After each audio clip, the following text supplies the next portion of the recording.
Assalamualaikum warahmatullahi wabarakatuh. Salam dan bahagia.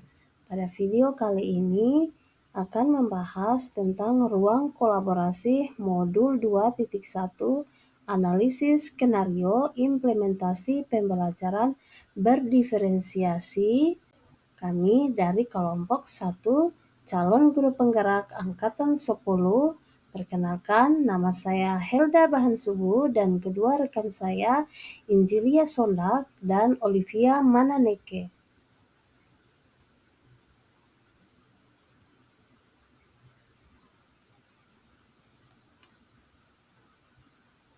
Pada kasus yang kami bahas, yaitu Pak Dermawan adalah guru sekolah dasar.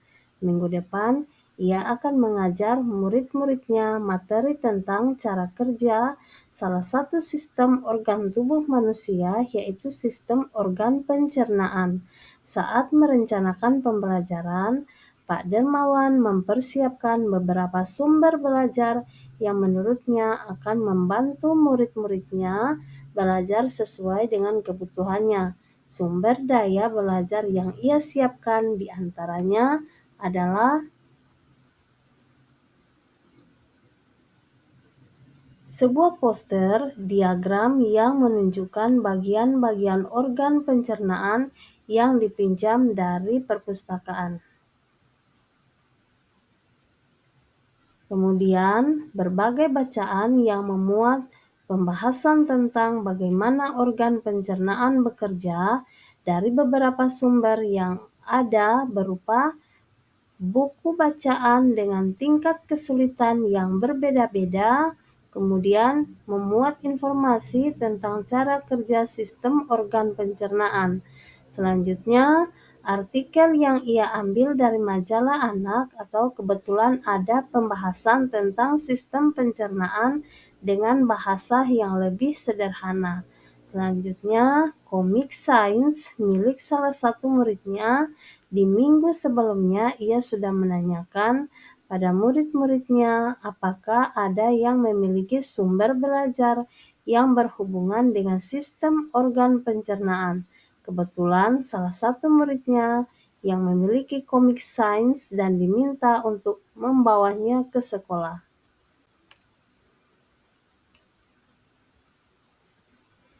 Di kelas Pak Dermawan tidak ada komputer, tetapi Pak Dermawan tetap mencoba mengunduh lewat handphonenya sebuah video singkat yang menjelaskan tentang bagaimana organ pencernaan bekerja. Video ini kemudian ia tonton sebelumnya untuk memastikan isinya sesuai dan cocok dengan apa yang ia ingin anak-anak pahami dan kemudian ia simpan di handphonenya tersebut. Rencananya ia akan menunjukkan video itu melalui handphone jika ada murid tertentu yang masih membutuhkan bantuan lebih.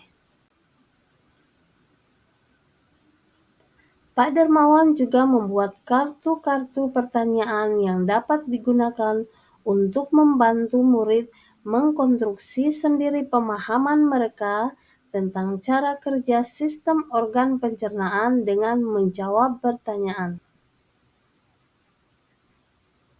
Pak Dermawan lalu mempersiapkan daftar kegiatan lengkap dengan instruksinya, misalnya membaca buku, artikel, komik, dan sebagainya, mengamati poster atau diagram, mendiskusikannya, dan kemudian membuat ringkasan untuk menunjukkan pemahaman tentang isi poster tersebut, mewawancarai petugas UKS, menjawab kartu-kartu pertanyaan, kemudian aktivitas-aktivitas tersebut walaupun berbeda-beda namun semuanya bertujuan agar murid memahami cara kerja sistem pencernaan.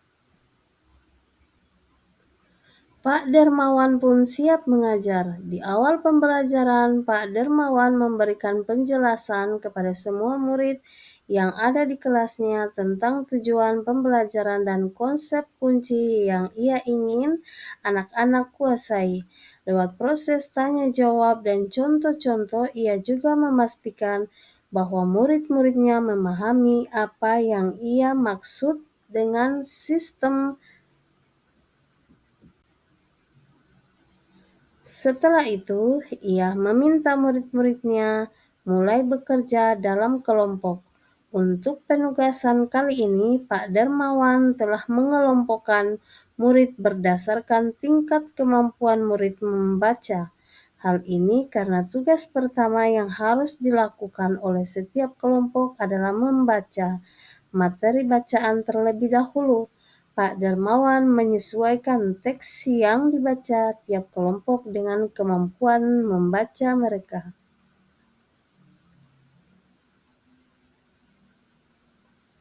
Pak Darmawan menjelaskan pada murid-muridnya bahwa dalam 1 minggu tersebut, setiap kelompok akan mendapat target untuk menyelesaikan kegiatan yang telah disiapkan oleh Pak Darmawan tersebut. Keputusan tentang kegiatan mana yang ingin dilakukan lebih dahulu diserahkan sepenuhnya kepada murid. Yang jelas, mereka diberikan kesempatan melakukan kegiatan-kegiatan tersebut pada saat jam pelajaran IPA di minggu tersebut.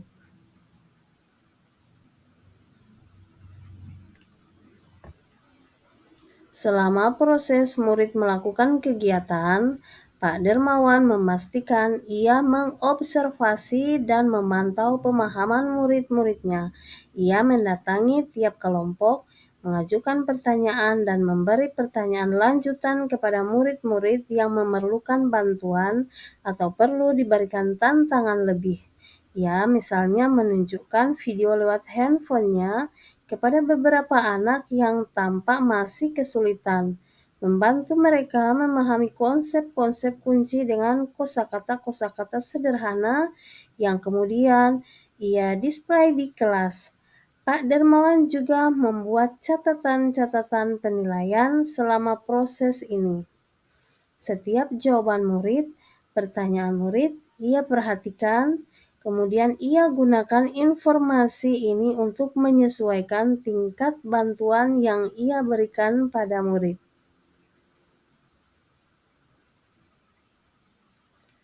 Pak Darmawan kemudian melakukan penilaian untuk mengetahui sejauh mana murid-muridnya memahami materi tersebut. Ia kemudian membuat penilaian berjenjang atau tier assessment. Untuk murid-murid yang kemampuannya kurang, ia menugaskan mereka untuk menjelaskan alur pencernaan dalam sebuah diagram alur sederhana yang dilengkapi penjelasan singkat dengan menggunakan kosakata sederhana sesuai dengan yang telah mereka pelajari dan bahkan telah didisplay di kelas.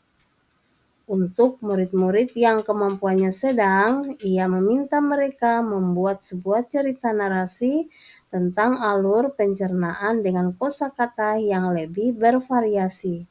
Sedangkan untuk murid-murid yang kemampuannya tinggi, ia meminta mereka membuat sebuah cerita kreatif dan perspektif seorang makanan yang menarasikan alur pencernaan. Melalui tugas ini, penyusunan kalimat dan pemilihan kosakata yang digunakan tentunya sudah lebih sulit.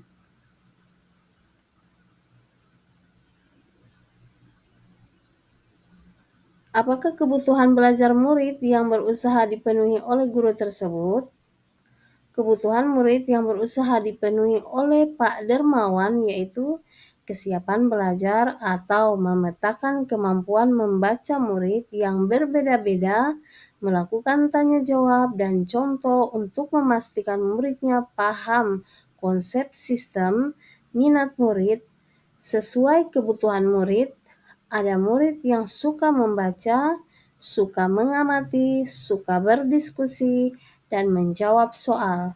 Profil belajar murid menggunakan gaya belajar visual, auditori, dan kinestetik.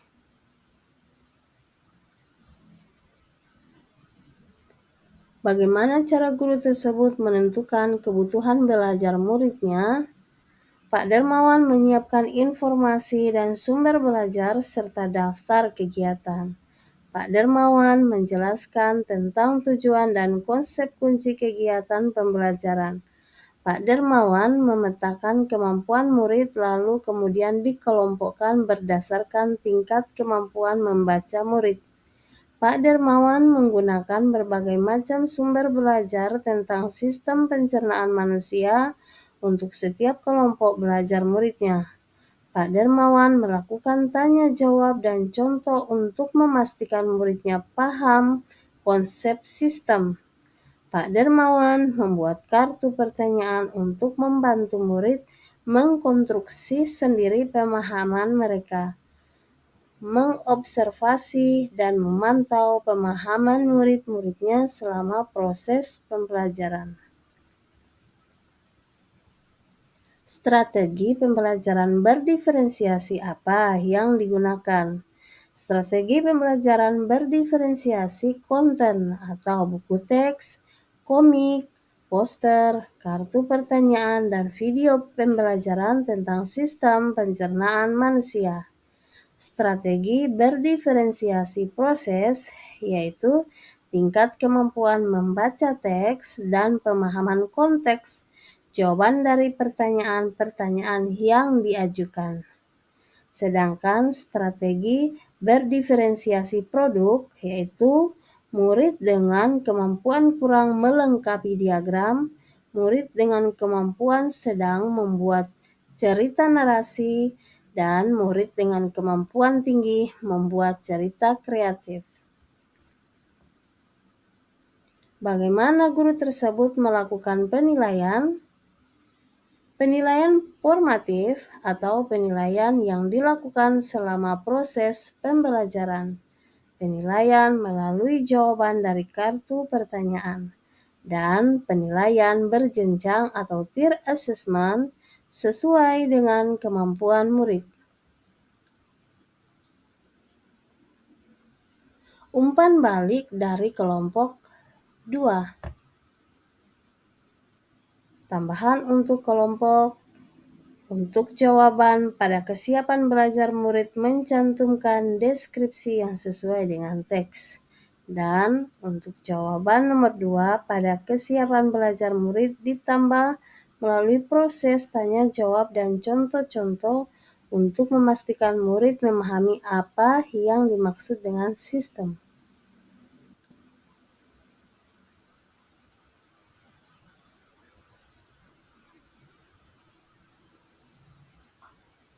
Umpan balik dari kelompok 2. Apakah pembelajaran berdiferensiasi efektif untuk diterapkan di sekolah dasar? Dan kelompok kami menjawab, efektif tergantung bagaimana cara guru menentukan atau memetakan kebutuhan belajar muridnya, strategi yang digunakan dengan tetap memperhatikan sumber daya yang ada. Penguatan dari fasilitator, yaitu Bapak Sudarmin Korompot, dengan menerapkan pembelajaran berdiferensiasi, guru bisa mengenali kebutuhan para murid yang berbeda-beda, kemudian merancang metode ajar yang paling efektif bagi mereka. Adanya pembelajaran berdiferensiasi juga membantu guru mengatasi kesenjangan belajar serta memberikan dukungan yang tepat kepada setiap murid. Murid pun lebih dapat termotivasi untuk terlibat secara aktif dalam kegiatan pembelajaran. Kesimpulannya, karena setiap anak itu istimewa dan unik, maka pembelajaran berdiferensiasi merupakan persyaratan bagi terlaksananya pembelajaran untuk semua. Inilah urgensinya mengapa setiap guru sudah harus menjadikan pembelajaran berdiferensiasi ini sebagai salah satu strategi untuk memenuhi kebutuhan belajar setiap murid di kelasnya. Demikian, terima kasih, salam dan bahagia. Wassalamualaikum warahmatullahi wabarakatuh.